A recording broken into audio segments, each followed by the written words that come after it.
Okay, so as usual, this is interactive. We only have a couple more days of this to go, so the less I have to call on people and the more excited you are to participate, the better for all of us. All right, so please choose the correct statements regarding Hodgkin lymphoma. Select all that apply. So Hodgkin lymphoma accounts for 44% of all hematological malignancies. That is not true, correct? It actually represents a really tiny percentage, about 6%. One of the good things about Hodgkin's lymphoma, though, compared to diffuse large B-cell lymphoma and some of the other types of B-cell malignancies, is that it's a very curable disease. And in fact, there are specialists, there are oncologists who literally just specialize in Hodgkin lymphoma because it gives them really good feeling to know that about 90% of their patients or more will actually have a cure. So Epstein-Barr virus increases your risk of Hodgkin lymphoma. Is that true or false? It is true. Hodgkin lymphoma and non-Hodgkin lymphoma have similar clinical presentations. Is that true? Cool. Does anyone want to tell me what some of the clinical presentations are? So what's typical for patients? Weight loss and sweats. Specifically, what kind of sweats? When do they tend to happen? Night sweats. Yeah. So one of the things that's really interesting about night sweats, we don't 100% understand why it's worse at night, but we suspect that it may have to do with your dropping levels of cortisol, right? So your body produces, normal levels of cortisol during the day to kind of help get you through keeping your blood pressure up, your blood sugar, et cetera, et cetera. It also is a pretty potent anti-inflammatory agent, right? Because it's a derivative of steroids.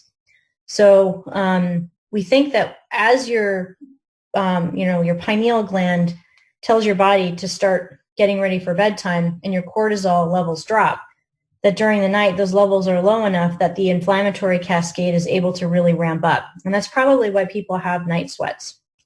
So anyway, a little aside there. Okay, so we said weight loss, night sweats. What else?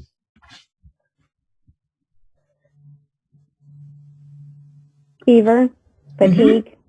Yep, fever and fatigue. Any other kinds of, not necessarily symptoms, but clinical presentations, especially for people who have more advanced disease? They get those like rubbery nodes. Yes. Their skin. Well, yeah, so you can get swollen lymph nodes, right? So it's very common for Hodgkin lymphoma for patients to have, really big lymph nodes in their neck, in their chest, under their arms, in their inguinal area. So that's one possibility, and that can even occur in very low-stage cancers or low-stage lymphomas as well. So what happens if the cancer invades the bone marrow, which is seen sometimes? What do you think happens to a person's, body when that occurs?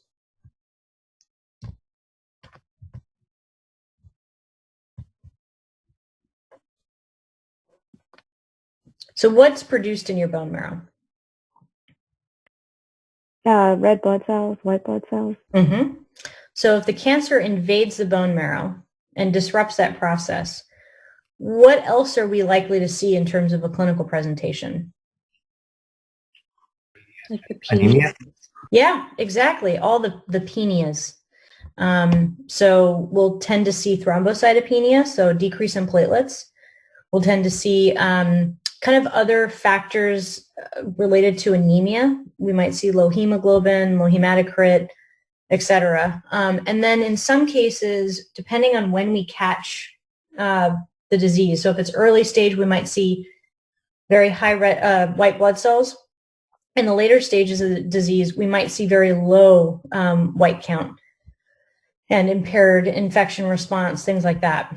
And that's, again, because we know that at some point, if the cancer invades the bone marrow, and this is really the same for B-cell and like any of the kinds of B-cell lymphomas, but once they affect the bone marrow, unfortunately, patients are often going to have other hallmark symptoms related to that.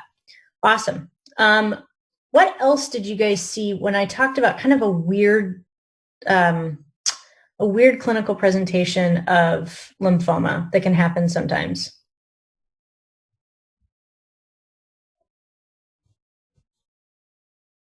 They get pain after drinking alcohol. Yeah, we really don't understand why that is. So we don't, I mean, sometimes it's related to having splenic or liver involvement, but often it's even in an early patient sign and symptom. One of the other things that can happen too is that because the nodes, once they have lymphoma, they can be much more reactive, and so patients may start having symptoms of something called mast cell activation syndrome, which just means that their mast cells release a lot of histamine for no good reason, and patients will get flushing and nausea, diarrhea, things like that. All right, awesome. Now, in terms of, I'm just getting a message here in the chat. Hang on one second. Yes. So if the cancer invades the bone marrow, do we avoid? This is a great question, guys. If the cancer invades the bone marrow, do we avoid drugs that cause severe bone marrow suppression? Ironically enough, no. And in fact, that is normally an indication for us to consider using things that will ablate the bone marrow. Because one of the things that you want to do is replace those bad cells in the bone marrow that are proliferating, the cancer cells, with healthy cells. And unfortunately, the only way we're really able to do that right now is to give somebody very powerful alkylating chemotherapy agents, wipe out their bone marrow, and then do a bone marrow transplant or stem cell transplant. And that's really one of the indications for this. Because otherwise you're going to risk that those genetic mutations will continue to proliferate in the cell line if those cell lines are still there. Does that make sense to everybody? That was a really good question. Incidentally, we do that with some of the solid tumors too. So for example, testicular cancer, it's not uncommon for patients to have, really myelotoxic chemo just to get rid of any potential cells, including cells that have migrated to the bone marrow. Great question. Okay. Last one. Hodgkin lymphoma is distinct from non-Hodgkin lymphoma due to the presence of Reed-Sternberg cells. True or false? True. Yep. And that's really about all we're going to get in terms of specifics about the pathology in terms of the differences between Hodgkin lymphoma and non-Hodgkin lymphoma. I just wanted you to be able to recognize that that's basically how we can tell one over the other, because again, their symptoms are so similar. Okay, any other questions before I move on? Okay. AW is a 76-year-old white female with CLL. Recently, her symptoms appear to be worsening, and she's noticing fever, night sweats, weight loss, and a new rubbery lump on the lymph node under her jaw. What could be occurring in this patient? What do you guys think? Do you think her CLL is getting worse? Converting to B-cell lymphoma? Exactly. So, right. And what do we refer to that as? Richter's transformation? Yes, exactly. Richter's transformation. So I think I said in the slide that it can occur in, right now the measurements are about 5 to 10% of the population with CLL. It's probably substantially higher. The problem is that, the average age for patients with CLL is it's substantially older than most of our other cancer populations. So often by the time they start showing signs of Richter's transformation, their providers may just think that their CLL is getting worse, or they may end up having some kind of a sudden death that prevents, the provider from figuring out what else is going on. So, this is becoming a really big conversation around CLL, because people can live with CLL for a very, very long time. Incidentally, these symptoms that we talked about from the previous question, fever, night sweats, weight loss, there's a phrase that we use to describe those kinds of symptoms. Do you guys remember what that phrase is? Give you a hint. It's related to the B cells. B What was cell that? symptoms. That's right, B symptoms, exactly. So we often call these constitutional symptoms, right? So these are things that somebody experiences. It's subjective, although fevers obviously are not subjective, and neither is weight loss. And the lump, rubbery lump that's painless, usually under the, near the clavicle or under the mandible. That's a pretty common presentation for people to have swollen lymph nodes, especially as they're progressing. One of the other things that's interesting about Richter's transformation, so we talked mostly about it transforming to B cell lymphomas, and there's a lot of controversy around the potential for them to transform into T cell lymphomas. And I actually have had a number of patients experience a transformation from CLL to T cell lymphomas, and those are historically much harder to treat. Patients will die very quickly, often before we're even able to start chemotherapy, unfortunately. So again, this is a potential, sequela from having CLL. Any other questions before I move on? Okay. So I think as a class, I can tell that people are still struggling a little bit with the differences between diagnostic tests and laboratory tests. So before I get into this part, I want to reiterate again for those of you who may have some level of confusion still, because this is a really important concept for you to understand before you go on to your API rotations. A diagnostic test is something that we do to a patient to measure organ function that is not just about drawing like serum, doing a finger stick, things like that. We can sometimes combine diagnostic tests with laboratory tests, which is essentially to some extent what we do when we do a biopsy. So the biopsy of drawing out the cells, that's the diagnostic part, and then sending it off to the lab to be spun down, maybe do flow cytometry, some of these other things, that would be a laboratory test. But things like a pulmonary function, echocardiograms, and EEGs, EKGs, things like that, those are actual diagnostic tests because we're just measuring function using machinery. Does that make sense to people? Maybe a little bit better than before? Okay. All right, so which baseline diagnostic tests are required prior to initiation of the ABVD regimen for a Hodgkin lymphoma patient? And before we do that, what does ABVD stand for, typically?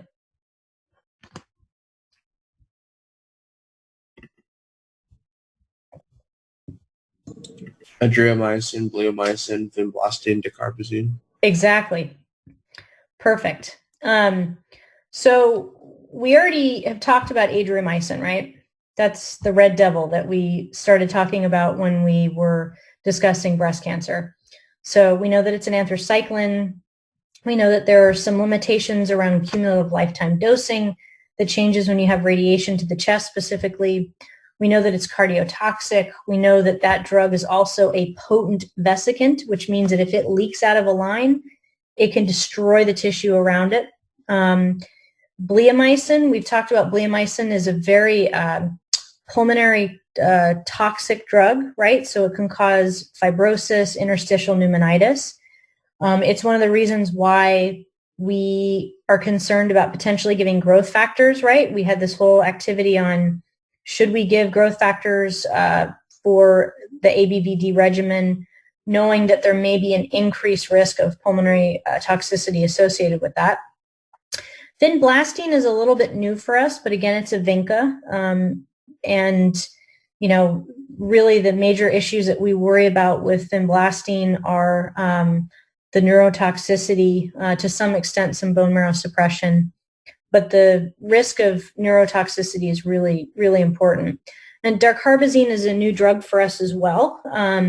So we'll talk a little bit more about that drug, but it's a pretty nasty drug, and it has a lot of requirements around administration of the drug. And we also have to consider what level of metagenicity, et cetera, et cetera. So we'll get into that more in the next few questions. Okay, so knowing all of these things about ABVD, which kinds of baseline diagnostic tests do you want to do on a patient to make sure that this regimen is going to be relatively safe for them to start?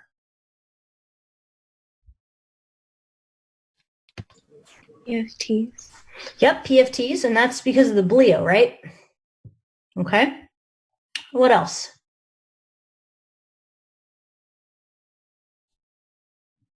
The echo. Yep, exactly. So PFTs and echo are really the two that we're interested in, primarily because the echo is important for the adriamycin, right? Because we talked about how cardiotoxic that drug is. And we want to make sure that their baseline ejection fraction is healthy enough to go ahead and withstand the receiving adriamycin. One of the other reasons why these baseline tests are so important for this population of patients is that they often receive radiation to the chest, especially if they have nodes in their chest, right?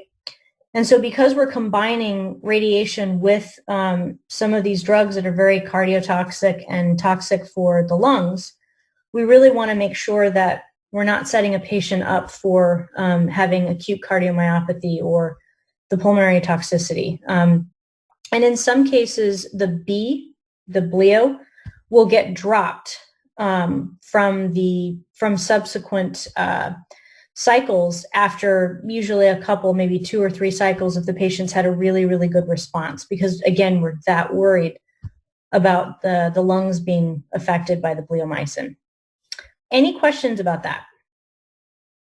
What do we use an EKG for? Like, what is its primary function?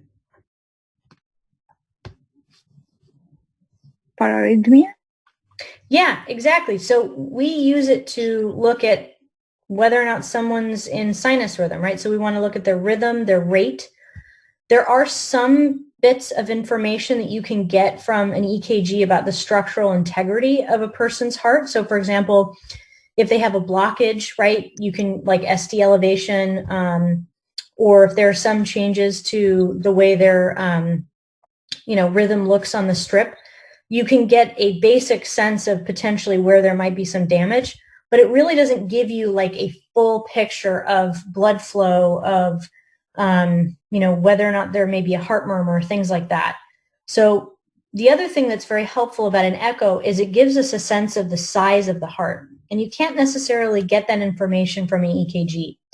So again, when you're talking about something like cardiomyopathy, myocytes will tend to enlarge, right, as they're damaged. And so it's really important for us to be able to see, like, essentially the silhouette of the heart to start, because it gives us a much more complete picture. So an EKG is not really helpful by itself. And actually an echo normally, I don't know for those of you who've had echoes, but often you will actually be able to pick up the heartbeat and everything else. So there are a number of things that we can measure based on, rhythm and rate simultaneously as we're looking at the structure of the heart.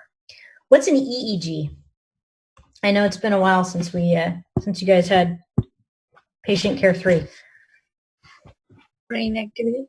Exactly, that's a brain activity. So while that may be important for consenting a person to make sure that they're able to actually consent to chemo, it's not germane to anything in this regimen, right? And when it comes to neurotoxicity or measuring neurotoxicity, that's something that's really, again, a combination of subjective questions, about constipation, also about numbness and tingling in the feet and the hands. You can obviously do filament tests and all the kinds of tests that you would do for diabetic neuropathy because they present very similarly. But again, an EEG isn't really going to be terribly helpful in this setting, at least as a baseline diagnostic test. If someone starts having seizures, then obviously we want to do that. But these drugs are really not known for causing seizures in patients. Cool. Nice job, guys. Okay, let's move on to the next question.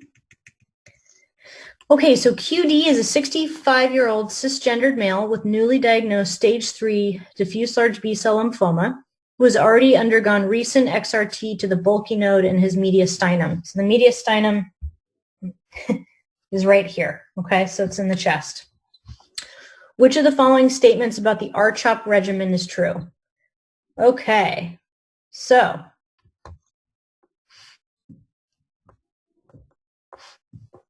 who wants to help me out?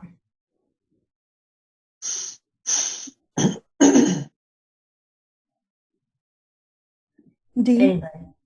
What's that?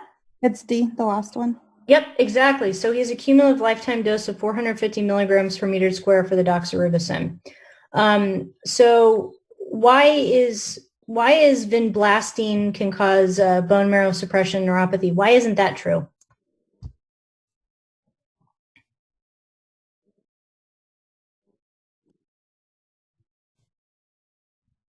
Is vinblastine part of the regimen? No, right? So that O, what is that O in the R-CHOP regimen?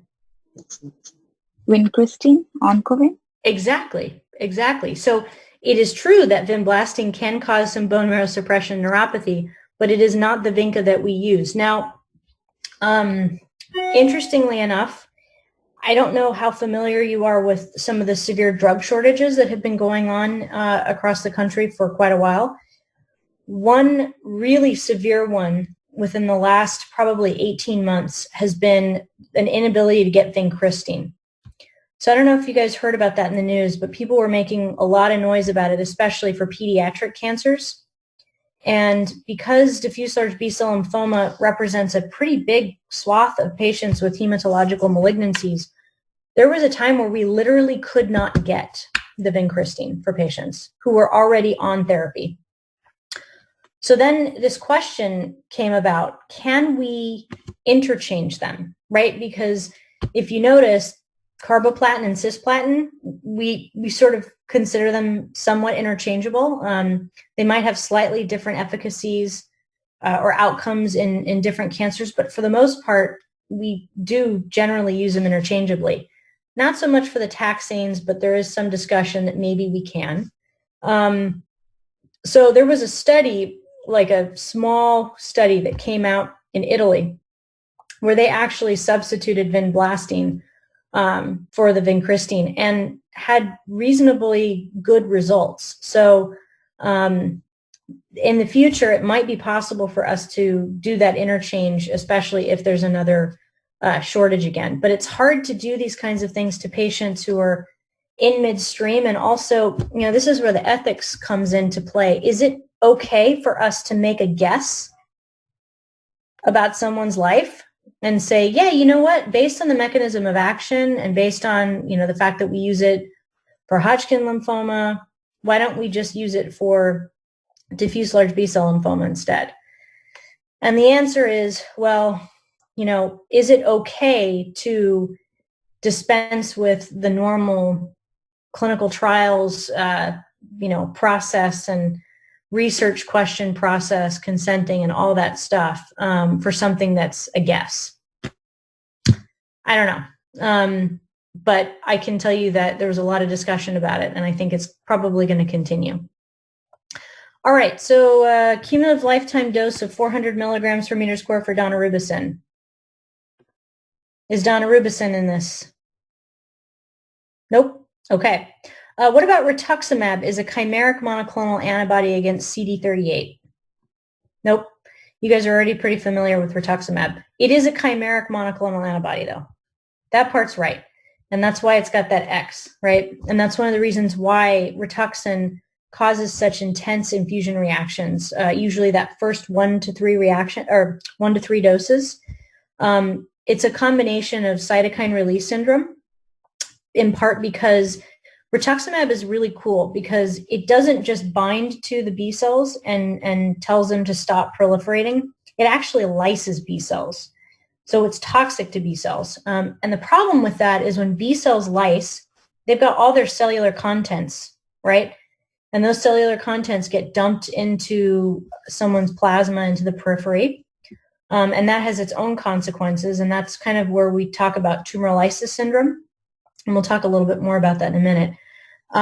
But then there's also this concept of when your B cells are starting to die, they also send off signaling to the T cells to activate them. And so components of the immune system can become activated.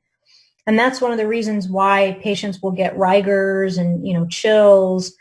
They'll start having like major, non-IgE mediated hypersensitivity type reaction. We call that an anaphylactoid reaction. So for Rituxan, in order to help prevent some of these reactions, we do a few things, right? So we give patients Tylenol that blocks substance P. It also changes essentially changes your thermostat, right? So that hopefully your temperature, you can't become hyperthermic when you're dealing with some of these cytokine responses. We also will give Benadryl, which blocks H1, right? Because one of the other things that can happen is that, again, we talked about those mast cells. They can become activated with the chimeric antibody.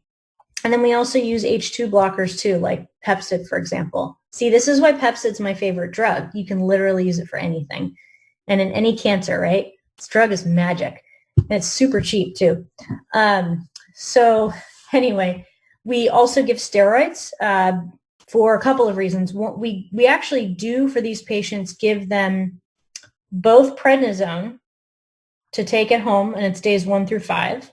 Sometimes we'll have them be on it longer just to taper them, because I do have patients say, oh, I feel like I hit a wall after 5 days of really high prednisone and then I get nothing the next day. So we've started trying to taper patients a little bit better. But we still give dexamethasone, because dexamethasone is, believe it or not, has some different kinds of anti-inflammatory actions beyond just the prednisone. And so we do find that at least for the Rituxan reactions, it does help quite a bit. There are some infusion institutions who have just gotten rid of the dexamethasone and they say, nah, I'm just going to give really high dose prednisone and call it a day. It really just kind of depends on who you talk to at this point. But often that is the cocktail. So if you see a patient who's getting all of those drugs on day 1, it's okay. You don't have to say, oh, that's a duplicate in therapy if they're getting prednisone and dexamethasone. Yeah, that's true. But again, in some places, we consider that safe and effective. If someone's a diabetic, then I might have pause, right? Because if you give somebody that much steroid, it's possible that they'll end up having severe hyperglycemia. So I would say pick your patient population and look at that particular patient carefully. So it's safe to give generally together, but it's also probably okay to just stick with the prednisone. Any questions about that so far before I go on? Okay. All right, so for a patient with a deletion 17p mutation who's failed Imbruvica, which of the following medications can be used but must be titrated in order to avoid tumor lysis syndrome? So which one? Venclexta. That's right, Venclexta.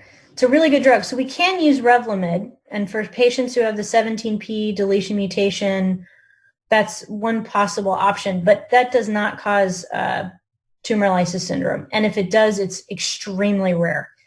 So one of the things that we found out about Venclexta is, in part because it's such a potent inhibitor, it tends to cause tumor lysis syndrome even in patients who don't have really bulky disease. So did you understand when I talked a little bit about bulky disease? Do you guys like conceptually understand what that means? Okay. So just to make sure, since I don't know that everybody is awake and alive today, but that's okay. No problem. So your lymph nodes, are supposed to be a certain size, right? And as cancer grows in those lymph nodes, they tend to get bigger and bigger and bigger, and they just expand. So when someone presents with really like one or multiple really big lymph nodes, either internally or, you're able to palpate them, we worry about a sudden rapid die-off of these B cells. Because again, as I talked about with rituximab, when the B cells die off and they release their contents, then you have this situation where you may have all these different electrolytes and solutes and everything, again, dumped into somebody's bloodstream. Some of these can precipitate and cause kidney failure. Sometimes you'll end up with high levels of potassium, which we know is very dangerous for the heart. And so there are a lot of different things that can happen. We want to do whatever we can to avoid that. So generally for Venclexta, in order to avoid the tumor lysis syndrome, in addition to the titration, we may also do things like if someone has a high risk of tumor lysis syndrome, we may consider giving them something like resbirocase or allopurinol, or have them come in for hydration, right? Because one of the other great ways to decrease the concentration of solutes is to dilute them, right? By giving somebody fluids. So NS or lactated ringers. I tend to avoid LR in these patients simply because it has potassium in it. One other option is D5. And one of the reasons I like D5 is because there's a lot more free water in it. And so it actually does help kind of drown out those solutes as opposed to giving somebody normal saline, which is, they're all isotonic, essentially. But you're still running the risk of having more salt hang around and not necessarily draw out all the solutes. So anyway, that's one way that we deal with that. Awesome. Any questions before I move on? Okay. So bleomycin and doxorubicin both have a blank that is lower if a patient has received XRT to the blank. You see, I keep asking these questions. They're very important. NAPLEX loves to ask these kinds of questions. So I'm not just crazy and forgetting that I keep asking you this stuff, just in case you're wondering. A.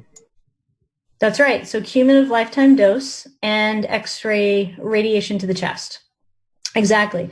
So for bleo, it's pulmonary toxicity, right? If you remember two things, you're going to be like, oh yeah, doxorubicin causes cardiotoxicity, bleomycin causes pulmonary toxicity. We know that when you combine radiation, it makes it worse, even if you do organ blocking. Perfect. Incidentally, for bleo, does it have a risk of causing a febrile syndrome? Especially in these patients? It does.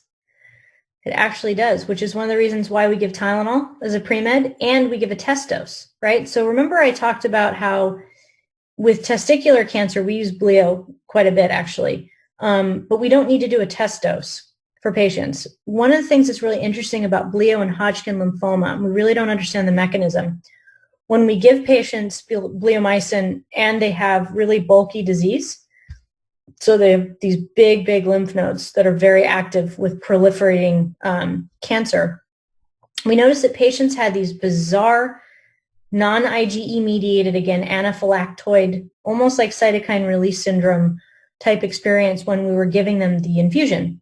So now instead, we just do a test dose of bleo, usually 1 unit of the total, and then you subtract it from the remaining dose.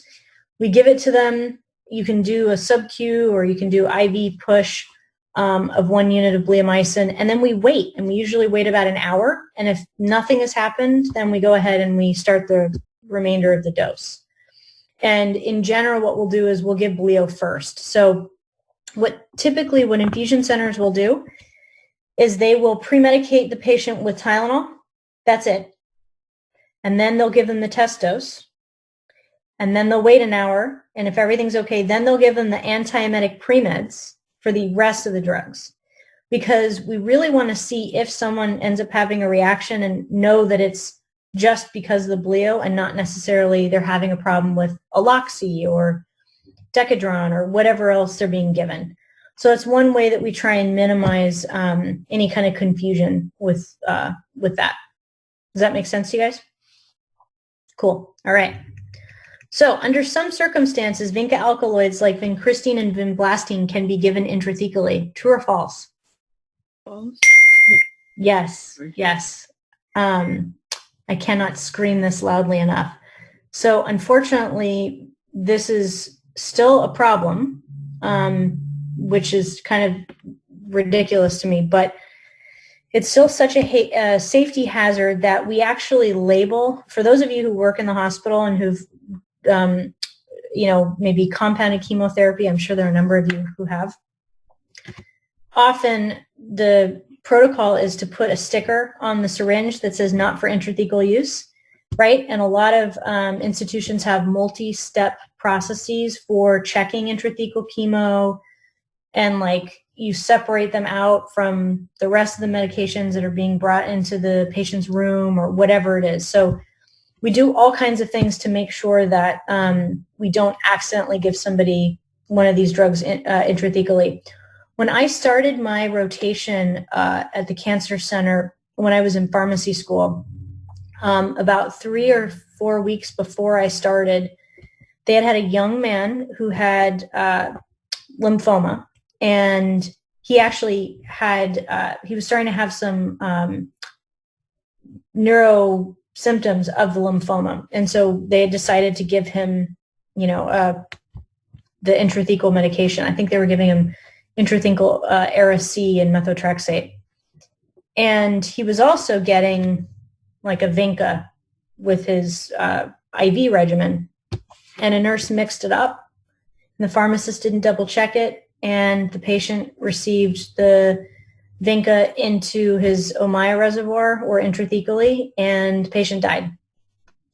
And so, after that, everyone was really shocked and like, how does this happen? Because again, ISMP has been talking about this for years. I mean, this is a known problem that has been around. We've had these drugs for probably 40, 50 years already. So anyway, I cannot minimize this, I can't minimize this at all. This is really important. So please also remember that none of the Vinca alkaloids can ever be given intrathecally. Incidentally, with vincristine, is there also a max, not a cumulative dose max, but is there a dose max? Because I generally don't have you guys learn doses. Grams? What was that? Isn't it like 2 grams per dose? 2 milligrams. Mm-hmm. Yep. So we never, ever, ever, ever, ever go above that. There are some circumstances where, like vinblastine, we can play with that dosing a little bit, but in general, if you ever see a dose of vincristine that's above that, you need to call it out. Okay. So a medical resident is unfamiliar with dacarbazine. Please select the correct statement about the drug.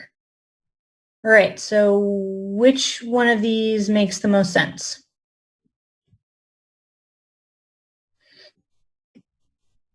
V.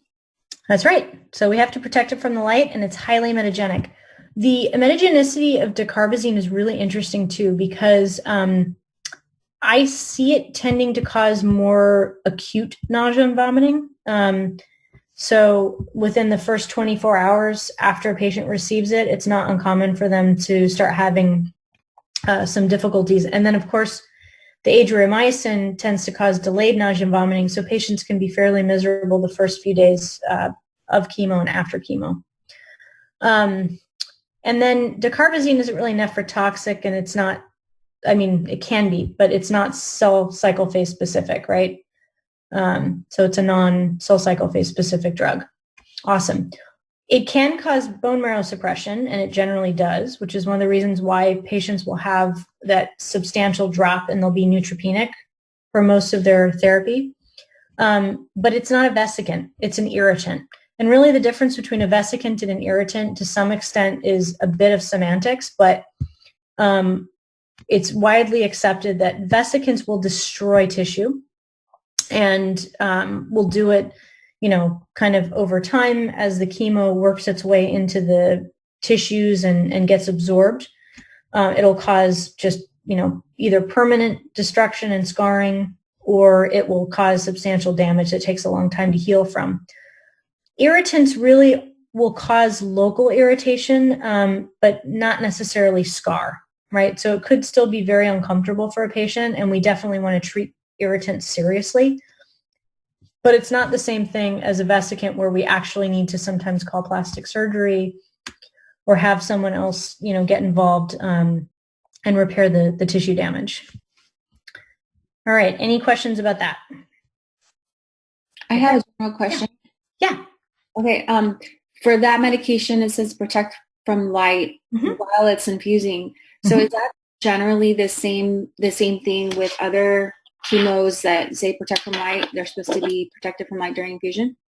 It depends. So most of them will say in the package insert, like, protect from light during administration, Okay. or protect from light as you're being, like, in storage, right? So that's one of the reasons why most of the chemos, or many of them, will come in that, like, amber colored vial.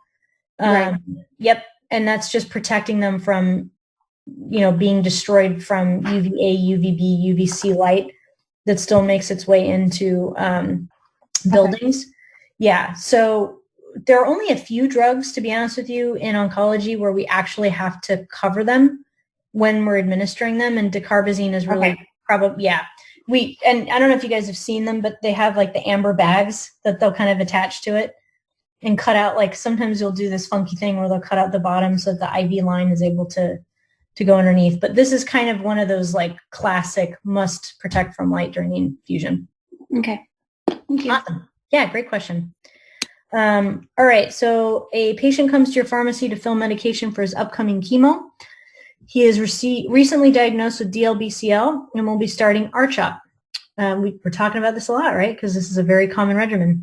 The patient has an RX for antiemetics as well as prednisone. The patient would like to know what the prednisone is for. So what is the prednisone for?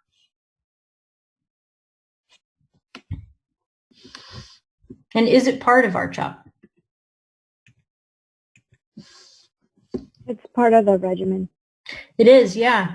It actually does help kill cancer cells. And again, we're not entirely sure how or why, but we do know that it disrupts that inflammation cascade. And we see that patients will often, in diffuse large B-cell lymphoma patients, we will often see, like, lymphocytopenia actually from the prednisone, which is kind of counterintuitive because normally when we think of prednisone, we think of white blood cell counts elevate, right? Especially when we're giving somebody major doses of prednisone. But for whatever reason, when patients have lymphomas, the opposite tends to occur. So it actually does do a good job of helping to kill off those cancer cells. And again, we generally give it days 1 through 5, 50 milligrams per meter squared. It depends on the patient. So sometimes they'll do a flat dose of just 50 milligrams or 100 milligrams. Some people will dose at 50 milligrams per meter squared. It just depends on what patients can tolerate. I will say that generally, I've had very few patients who can tolerate 100 milligrams of prednisone. That's a lot. I basically, for patients who get 50 or above, I tell them, I'm really sorry, but you're probably not going to be able to sleep for a while. So we will often prescribe Ativan to go with this regimen because not only does it help with some of the breakthrough nausea, and anticipatory nausea, but it also helps to calm people at night so that they can sleep. Because, being diagnosed with cancer, that's going to cause a lot of anxiety. And then on top of that, I'm giving somebody a drug that can make them feel batshit crazy. And I've had patients describe it like that. So this is very helpful, considering, does a patient have come in with a diagnosis of anxiety or depression? If they do, I might want to do a lower end of the spectrum for dosing and make sure that they're stable on some of their other mental health regimens, therapy, all those things, because this can really bring out a lot of issues for patients when we're giving them such a potent dose of steroids. So does anybody have any questions about this? Cool. So pembrolizumab, I added this just to kind of mess with you guys, but pembrolizumab is being studied for patients who are, so for patients who have Hodgkin lymphoma, who have failed multiple lines of therapy. So like 3rd, 4th, 5th line. And also they're looking at it in the context of other kinds of B-cell malignancies, again, more for salvage therapy. But as we've talked about before, these drugs are predicated on someone having a fairly healthy immune system, or at least a fairly awake and alert immune system. And unfortunately, for a lot of these patients, after they've gone through all these different lines of chemo, it's going to be a little bit harder for those signaling pathways to be maintained or restored. So I don't think that a lot of the checkpoint inhibitors given in the late stage of the game are going to be really that effective. So maybe at some point we'll start combining them a little bit earlier. And certainly we know that, pembrolizumab does, again, have some activity against B-cell malignancies. So more to come on that. Any questions before I move on? Okay. Ibrutinib and acalabrutinib are used interchangeably in treating CLL and have the same side effect profile. True or false?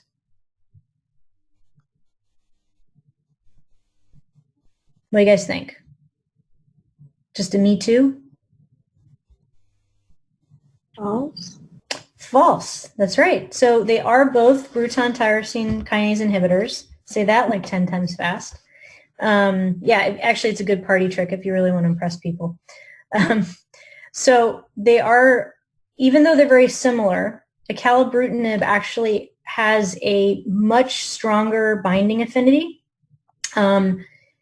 which, doesn't necessarily mean that it's more effective. But one of the things that we do know is that acalabrutinib seems to have fewer off-target effects compared to ibrutinib. Now, that doesn't mean that it's a safer drug than ibrutinib, but right now, kind of its place is more if patients aren't able to tolerate ibrutinib, so say, for example, somebody already has baseline AFib, they might not be a good candidate for ibrutinib because we know that ibrutinib definitely causes AFib. I mean, in the studies, I think we saw that it occurred up to 20% of the time. And so with acalabrutinib, it occurred much less frequently. And there are other side effects like diarrhea, fatigue, things like that patients seem to somehow do a little bit better with acalabrutinib than ibrutinib. But in terms of like PFS and overall survival, they're probably very similar in that regard. So we mostly use acalabrutinib for patients who maybe, again, are not good candidates for ibrutinib or who can't tolerate it. So not quite a me too, but, they are similar. Awesome. Okay. Hopefully that was helpful. I wanted to take this slow just because it's a lot of information, and this is our first foray into hematological malignancies, which are, if you notice the way they're staged, the way they're diagnosed, there's a lot of differences, right, between the hematological malignancies and the solid tumors. So I wanted to just kind of get you comfortable with some of these regimens. Again, there's not a lot necessarily of new chemos, but I want you to understand, again, sort of some of the major regimens. The Stanford 5 regimen is super toxic. We do use it sometimes for Hodgkin lymphoma, again, for patients who are really able to withstand it and depending on their favorable, unfavorable status. But, again, that regimen's hard to withstand. For diffuse large B-cell lymphoma, there are a ton of different regimens. And there's like dose-adjusted REPOC and all kinds of stuff. But again, I would say that still the vast majority of patients at some point in their therapy will get R-CHOP, and that's a really common one. So just for your going into rotations and being aware of that, that's probably something that you'll see fairly often. So I wanted to make sure that you were comfortable with that regimen. Okay, so I'm going to give you guys is a 10-minute break okay? Is that too much time? Not enough time? Okay, perfect. So why don't we take a 10-minute break, and then I'm going to get Andrew to break you out into your breakout groups. And we've got a kind of a short activity that's a combination of a case and also just finding some primary references, again, getting increasingly comfortable with that. And then I'll make sure to add the EBM questions as well, just so that it guides you along the way. And then in the meantime, if you have any questions or anything, just, let me know. But we'll see each other back in 10 minutes. All right.